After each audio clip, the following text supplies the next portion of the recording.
Yo, I'm Matt, and you're watching FringeCraft. Today we're going to be watching a video revealed how defense contractors, congressmen, made trillions off war on terror. And this is part of our 20th anniversary 9/11 coverage. This is maybe the second to last video, and we're going to be looking at, the cost of the war on terror and what 9/11 precipitated regarding, defense spending. So if you like this kind of content, please like the video, subscribe, and hit the notification bell for more. That being said, let's get into the video. It is a breaking points video. Recently watched a Saudi connections video, also made by them. I thought it was great, so let's watch this one. Before I get into it real fast, on 9/11 and Conspiracy Theory, the 20th anniversary edition, I cover, basically, here, Donald Rumsfeld and the 2.3 trillion announced missing or that they've lost track of at the Pentagon on September 10th, 2001. It's something that Donald Rumsfeld says. You can watch the video of him saying it. And in this little section of resources, I include some information from Brown, the university, Brown University, and it specifically from the Watson Institute of International and Public Affairs. So they have some info here. This is from, it says posted on September 1st, 2021. This was, again, in the original video here. And it seems that this is also breaking points. And not just breaking points. The Associated Press used a study that Brown did to figure out, basically how much people got paid based off the war on terror. So let's look into this video. Again, how defense contractors, congressmen made trillions off the war on terror. Let's begin the video now. Fascinating new study. We've talked a lot about how people profit a lot off of war, but sometimes we don't have the exact numbers. A brand new study from Brown University actually puts a number on that figure. Let's go ahead and put this up there on the screen, which is that Pentagon reliance on contractors hurt U.S. in 9/11 wars. Oh yeah, file that one under no curse word.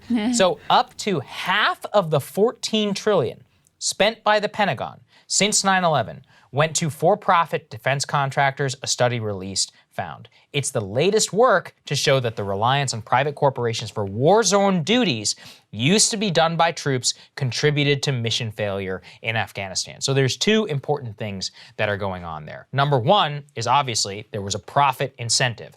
This is from the Brown University's Cost of War project. But number two is that we used to have native capacity within the armed forces to do all sorts of things. The mess hall, feeding the troops, cleaning, whatever, all kinds of stuff. But then they introduced, competitive bidding. Well, once you start having all that stuff happening, or sometimes even no bid contracts that are being awarded for all sorts of, basic services, that all starts to add up real quick. Corruption gets involved in terms of trying to game the system and more. And next thing you know, you've created a multi-trillion, not billion, multi-trillion dollar industry where all the dollars just flow right back here to Northern Virginia. And this was the game plan from the jump. As so many evil things are, this is traced directly back to George W. Bush and Dick Cheney.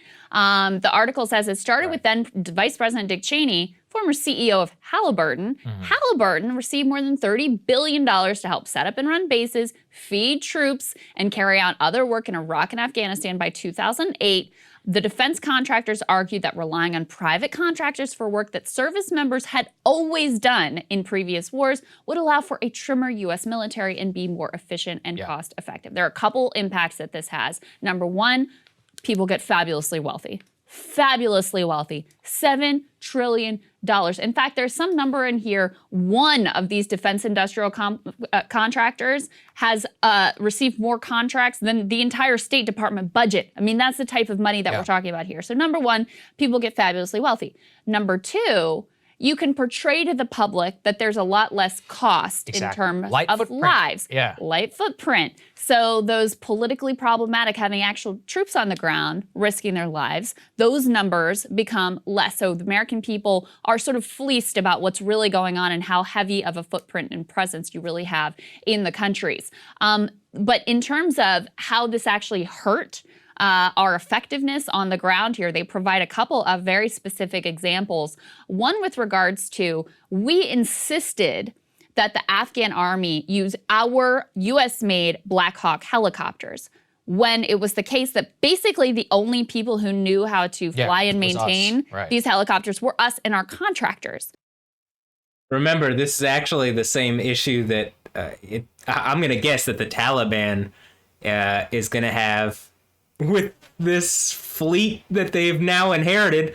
They probably lack the resources and knowledge to maintain, not just to maintain, but to fly the Blackhawks.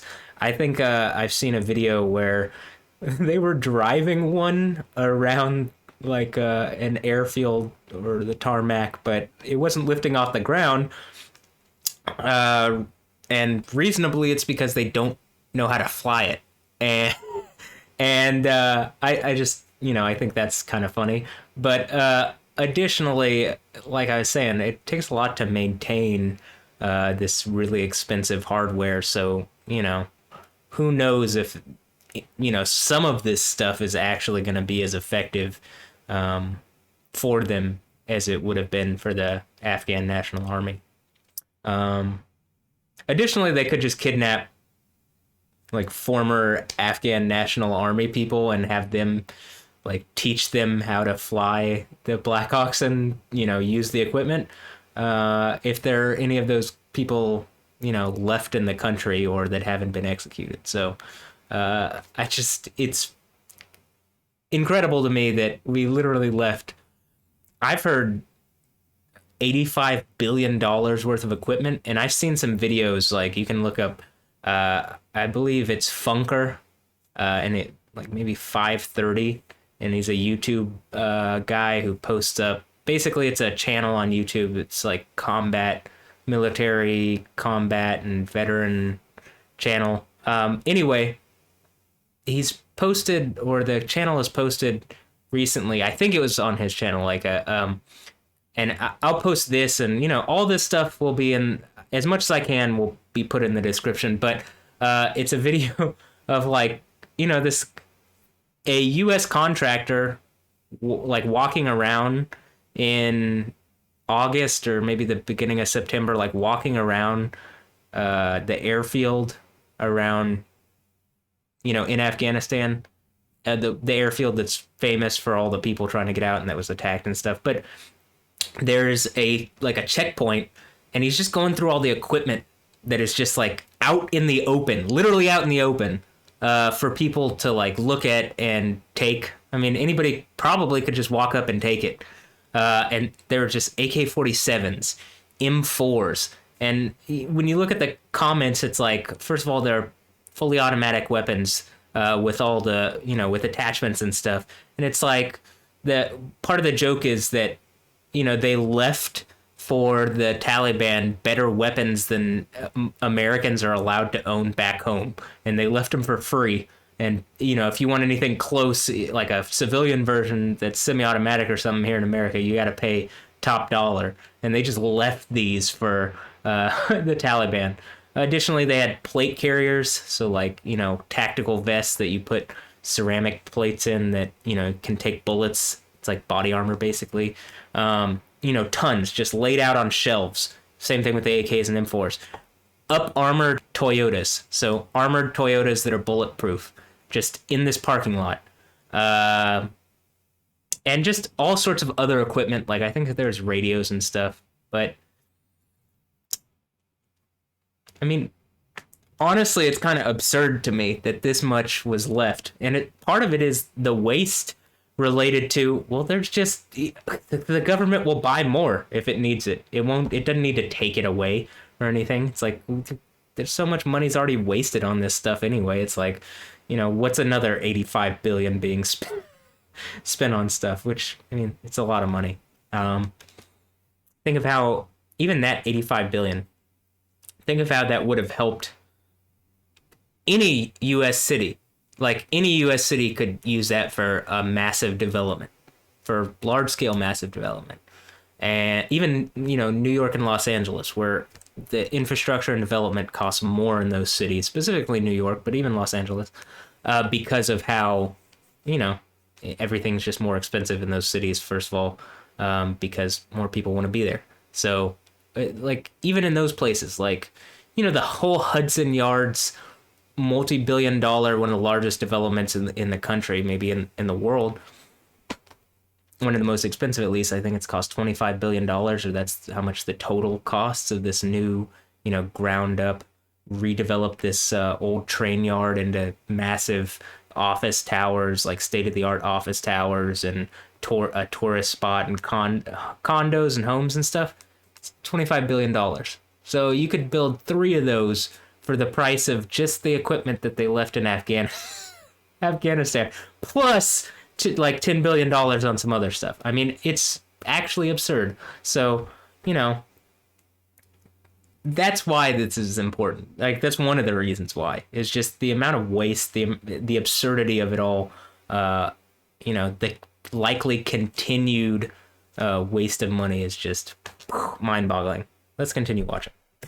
So the Afghans preferred the Russian-made helicopters, which were apparently a better fitted for the rugged terrain, and that they knew how to operate, they knew how to maintain, they're a little less fancy, more durable, and they knew what to do with them. We said, no, you've got to have our equipment. And so that hindered their ability to be effective once we were out the door. That's just one example here of how our insistence of funneling trillions of dollars to our own defense industry, domestic defense industry, hampered our ability to be effective on the ground there. So it really is quite incredible when you think about, we heard all this. Let's just say one more time, that might have actually somehow ended up okay, because the Taliban can't use the Blackhawks that could barely be used by the trained Afghan specialists. Like, I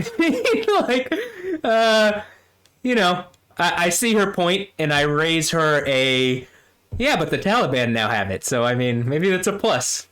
It's kind of a joke. Anyway, let's continue. Dollars to our own defense industry, domestic defense industry, hampered our ability to be effective on the ground there. So it really is quite incredible when you think about, we heard all this, we invested so much money in Afghanistan. That's true. But most of that money actually stayed right here at home.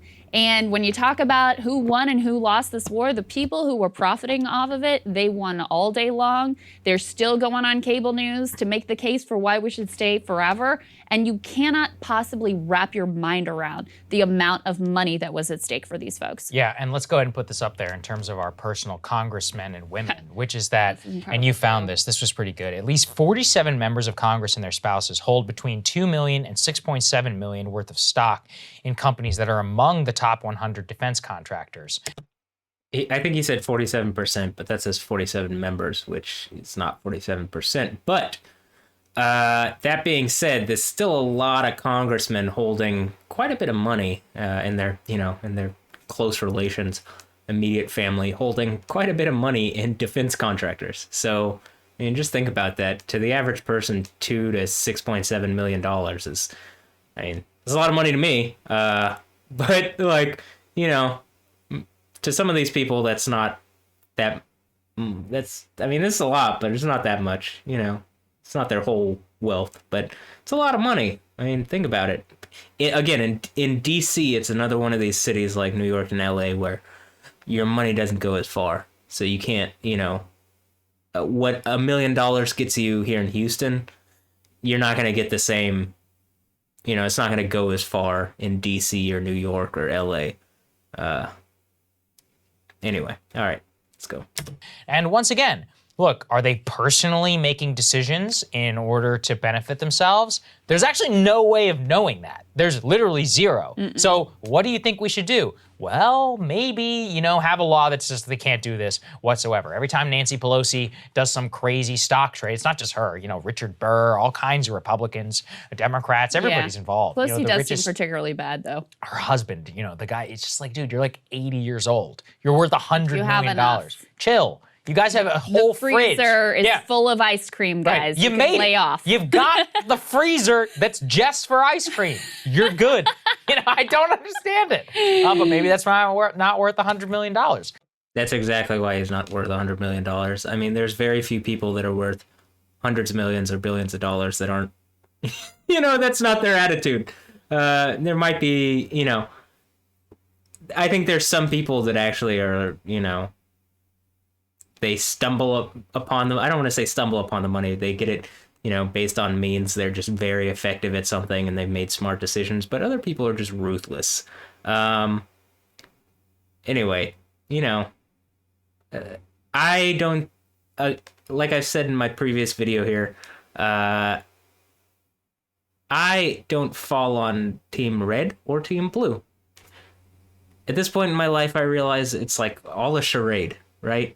Politics here in America, being Team Red team is the Republicans and conservative side, and blue team is, you know, Democrats on the liberal side. It's all charade, in my opinion. It's just, this is how you keep things very, like, bipolar on a spectrum, and you don't allow for another option or multiple other options, and so, you know, you can drive the narrative one way or the other, and you know, you never really get far. Like the whole conversation never really gets far because you just have two diametrically opposed opinions on everything.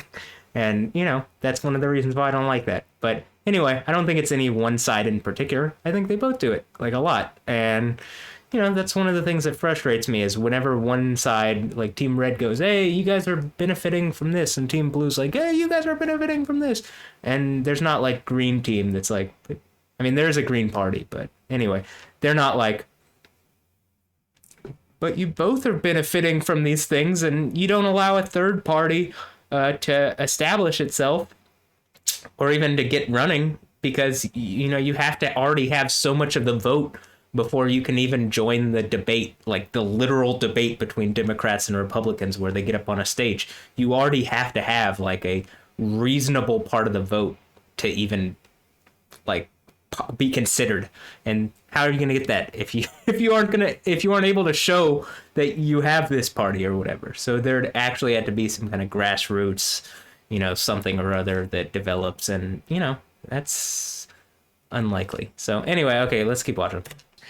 That's the problem that we have, is that it undermines confidence within the system, and you just see the sheer amount of money that's being made. And I'm finally, you know, real props to Brown. They've always been at the spearhead of this. They've actually quantified some of the top costs. I used to use it all the time when I was a Pentagon correspondent, and now they've got the final numbers for us. And $7 trillion. Sludge. Yeah. Phenomenal work on corruption. No matter whether it's Democrat or Republican, they're always on top of it. But yeah, I mean, it's disgraceful. It's disgusting. It's insane that this is legal. And you just know that it's going to continue because the people who would have to say, you know, we shouldn't do this anymore are the ones who are directly profiting off of it. I do have a confession, which is that I tried that ice cream. Oh, Jenny's? There's one in my neighborhood. Yeah. It's actually really Is that actually good? Yeah. There's always a lot. Really I don't get it. There are these people out there. There's one near where I live, and there's always people lined up out the door for this ice cream. And it's like a Georgetown cupcake situation. I'm like, is it that good? Like, I don't understand. It is. It's pretty incredible. All right, I'll take your word for it. Yeah. Anyway, it's not really an ice cream of the people, though. It is a pretty hefty price. Okay. Anyway. All right. We'll have more for you guys later. Hey. I'm assuming they're talking about it because maybe Nancy Pelosi has, or her husband is like a major investor or something. That's why I would guess they're talking about ice cream. Anyway, so that's the end of the video. I think it's important because how much money is spent on, well, just legitimately the war itself, but also like the intelligence services and all this other stuff directly connected to what happened on 9/11. So in the original video, some of the things that I posted were, it was this, the cost of war, estimate of U.S. post 9/11 war spending in billions from 2001 to 2022, 8 trillion plus 2.2 trillion in obligations for veterans care over the next 30 years. And then here's the human costs of the wars, direct war deaths in major war zones, Afghanistan and Pakistan, from October 2001 to August 2021. Iraq, March 2003 to August 2021. Syria, September 2014 to May 2021. And Yemen, October 2002 to August 2021. And other post 9/11 war zones. You can see, I mean, just total numbers is large. In Afghanistan and Iraq, 7,000 U.S. military deaths, which that's not a lot compared to like Vietnam, which was like 50,000 something, or though this is a longer conflict, nor is it as much as World War II. You know what I mean? But it's still more than there needed to be, significantly, especially as it seems like we already knew Osama was up to something. Probably pretty much knew exactly what was going to happen. You know, again, Bill Cooper was saying it was going to happen. Something was going to happen. And if a famous conspiracy theorist is saying it, probably the intelligence services know what's going to happen. So, let's see. Other deaths, I'm assuming this is in, like Africa, because, there's been a number of Islamic, like, groups that have popped up in Africa that the United States has directly tried to fight, particularly using special forces. Let's see, DOD civilians. These are how many have died. 21, but I mean, these are just civilians, right? I mean, in conflict zones. These are contractors that have died. These are, the police and military members of these, Afghan National Army, let's say that, or the police, 69,000. That's a lot of people. Other allied troops, UK and France and Australia, and I don't want to leave people out, but there's just, all the coalition allies and those who have fought this, basically this this war on terror, which in Afghanistan just ended, but it still seems to be never ending to me. Like, it's not, the war on terror is over just the Afghanistan occupation from a U.S. perspective. So civilians, this is a terrible one. 46,000 civilians in Afghanistan. I always thought it was more, and I would guess probably more civilians have died, that aren't counted on here. But maybe these are just directly war deaths in major war zones, and so others caught in like sectarian violence or something. I don't know what this includes exactly. So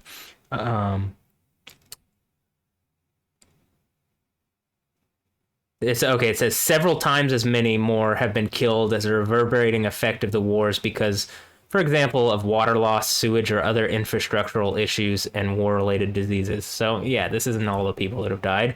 This is just like, I'm assuming these are people who've taken these are direct casualties. So like, a bomb goes off or a bullet or someone gets bludgeoned to death or something by, a combatant. These are probably those kind of deaths. And then, people not having water, that I'm sure kills a lot of people. And, that's a direct result of like, oh, well, a bomb hit the water pipeline and they couldn't get water anymore and they couldn't find water and, they had to stay in their home and then they just died.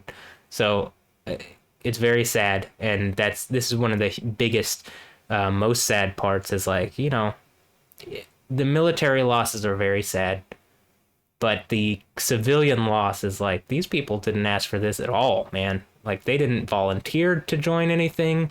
They were just caught in the crossfire, essentially.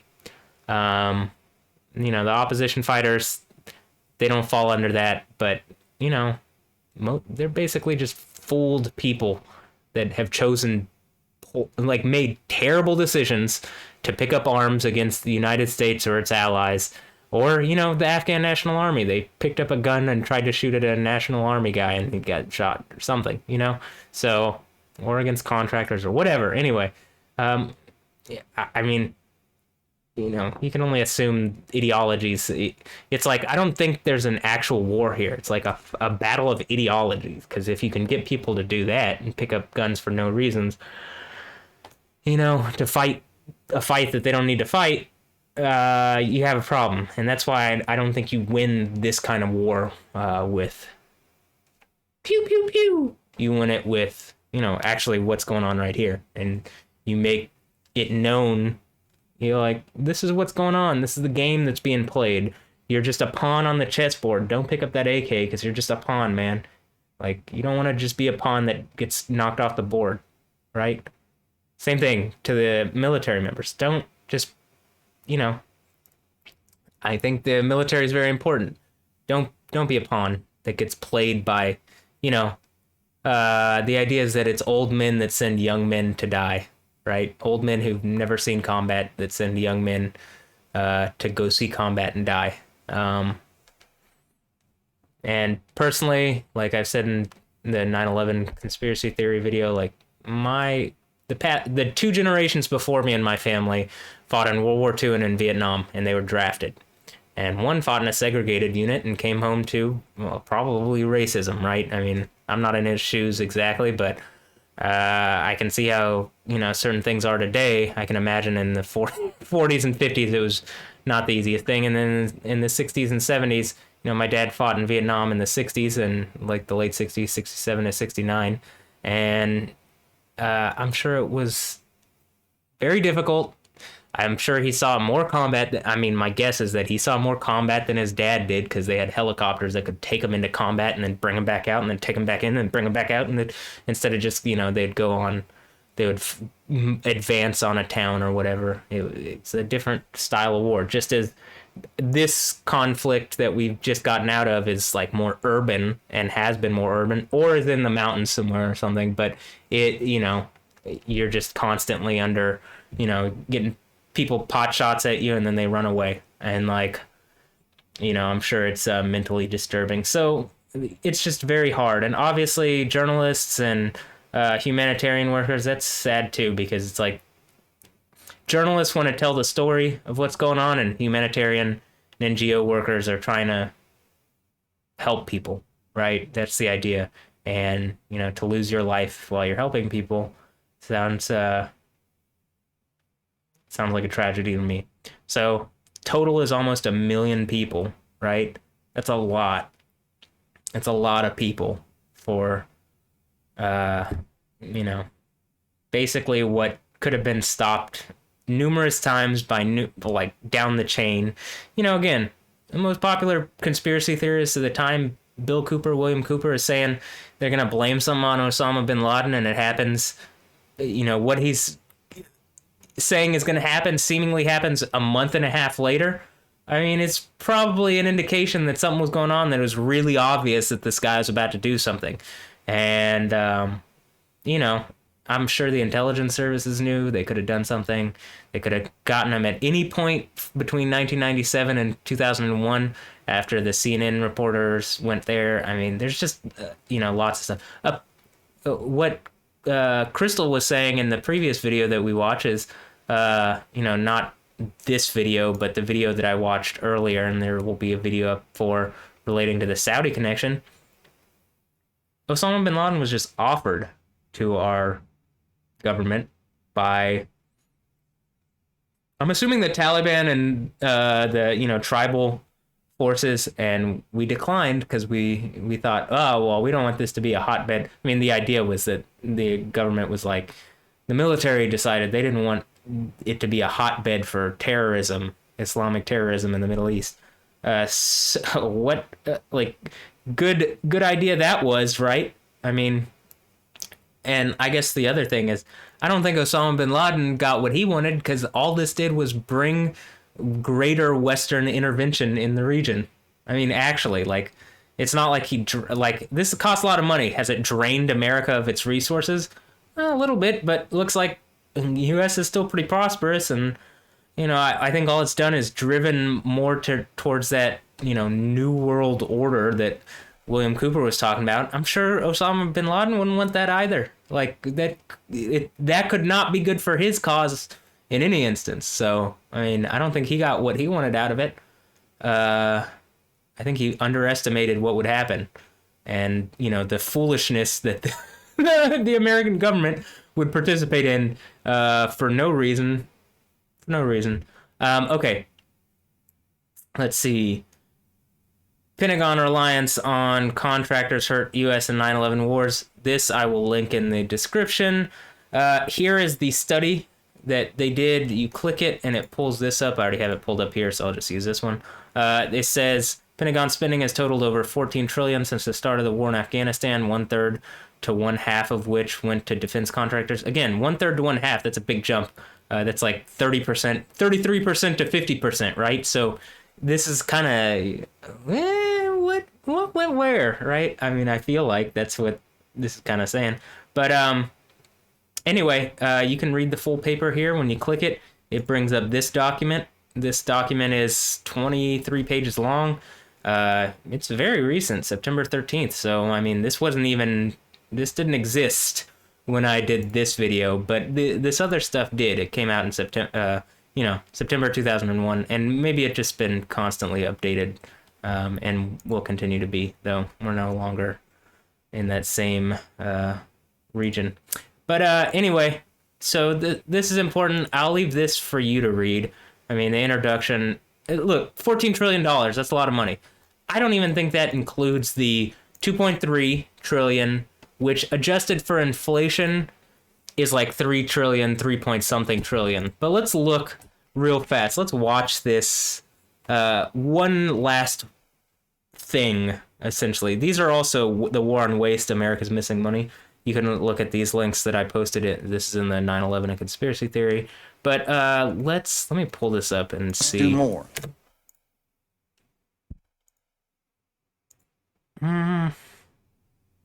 Let's watch this. And then this will be over. I'll be done. This video will be a little shorter. Pentagon.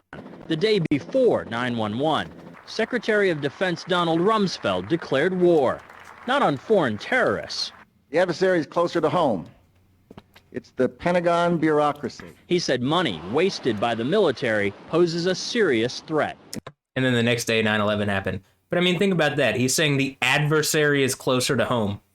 Like, literally, like, Secretary of Defense is saying, yeah, our problem's here in America, that, this wasteful spending, they're just gonna, people are just stealing from the government. It seems like that's what he's saying, right? I mean, bureaucracy. He said money wasted by the military poses a serious threat. In fact, it could be said that it's a matter of life and death. Rumsfeld promised change, but the next day, the world changed. And in the rush to fund the war on terrorism, the war on waste seems to have been forgotten. My '03 budget calls for more than $48 billion in new defense spending. I mean, more equipment than that was left in Afghanistan this year. This year, like just recently, they left that much, like double that worth of equipment in Afghanistan. But remember that on 9/11, apparently, from my understanding, the office that was hit specifically at the Pentagon was the office, like the budget office, which would have been auditing this 2.3 trillion and where it went. And, what happened to that? Who cares? I mean, 9/11 happened. And that's one of the ideas is, well, then maybe that's why it happened. Because, 2.3 trillion is a ton of money. That's like 3 point something. That's literally the infrastructure bill that Biden has, fought to get approved and has had to like cut down or whatever because it was too big. That was only like 2.1 trillion or something. That was like it's 2 trillion in the least. Like this is 2.3 trillion in 2001, which is, again, adjusted for inflation when I like, I looked it up to see how much that would be. I think it's over 3 trillion. So that's a lot of money. More money for the Pentagon when its own auditors admit the military cannot account for 25% of what it already spends. According to some estimates, we cannot track $2.3 trillion in transactions. 2.3 trillion with a T. That's $8,000 for every man, woman, and child in America. Imagine if that money had been invested wisely, like just instead of lost or unaccounted for, right? Same thing with all the money that was spent, you know, the 14 trillion. Like, imagine that being invested in cities across America on, you know, paying off student loans and mortgages and all sorts of stuff and developing new advanced technologies and blah, blah, blah, blah, blah. And this doesn't include also, just remember, they don't include the black budget, you know, DARPA projects that aren't included in the budgetary concerns, I don't think. You know, I'm sure there are some projects that cost a lot of money that it's just like, well, whatever you need, you know, you have the resources to do it, and it'll be off the books. I'm assuming there are certain projects that are funded like that. I mean, I can't tell you what the black budget projects are, but I'm guessing they're there. To understand how the Pentagon can lose track of trillions, consider the case of one military accountant who tried to find out what happened to a mere 300 million. We know it's gone, but we don't know what they spent it on. Jim Minery, a former Marine turned whistleblower, is risking his job by speaking out for the first time about the millions he noticed were missing from one defense agency's balance sheets. Minery tried to follow the money trail, even crisscrossing the country looking for records. The director looked at me and he says, "Why do you care about this stuff?" It took me aback, you know. My supervisor asked me why I care about doing a good job. So he was reassigned and says officials then covered up the problem by just writing it off. they got to cover it up. That's where the corruption comes in. They've got to cover up the fact that they can't do the job. The Pentagon's Inspector General partially substantiated several of Minery's allegations, but could not prove officials tried to manipulate the financial statements. 20 years ago, Pentagon employee Franklin C. Spinney made headlines exposing what he calls the accounting games. He's still there, and although he does not speak for the Pentagon, he believes the problem has gotten worse. Those numbers are pie in the sky. The books are cooked routinely year after year after year. Retired Vice Admiral Jack Shanahan commanded the...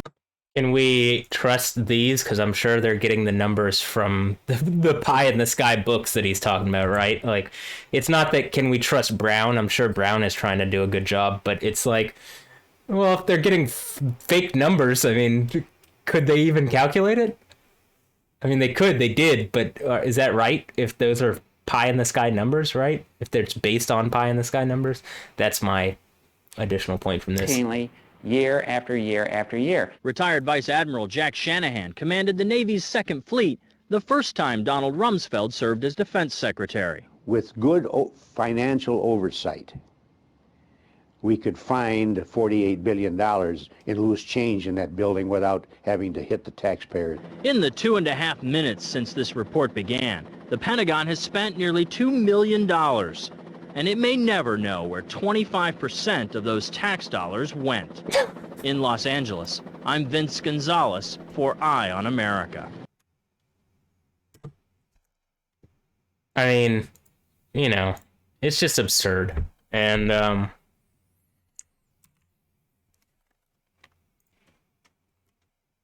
mean, what do you say? Obviously, lots of money is wasted. Lots of money has been wasted. Lots of lives have been wasted. I'm going to probably tomorrow record the final part of this, 20th anniversary look back at 9/11. There's a lot to cover. I mean, I could just keep going on and on, probably cover it for months, but I want to cover Hollywood and, there's the idea that the government lacked the imagination to believe that planes would be flown into buildings. And, there's some idea that, well, there are some government things like scenarios actually that directly covered it. And the government has proposed that in the past, but that, I'm going to look over what Hollywood, kind of some Hollywood videos about, basically what amounts to, from several different movies or shows or whatever, the plot of 9/11. And it's just out of pop culture, Hollywood media. And not to say that Hollywood knew anything, but it's like, it's not that far out of the imagination to think that any of this would be possible. So, and then also some videos on the surveillance state and, you know, how that was foreseen by, you know, just having an imagination. So, all right. I hope you've enjoyed this video. I hope you found it insightful and learned something. Please like, subscribe, and hit that notification bell for, you know, to keep up with the content. And I've been Matt, and, you know, that's it for this episode. So, yeah, see you later. Peace.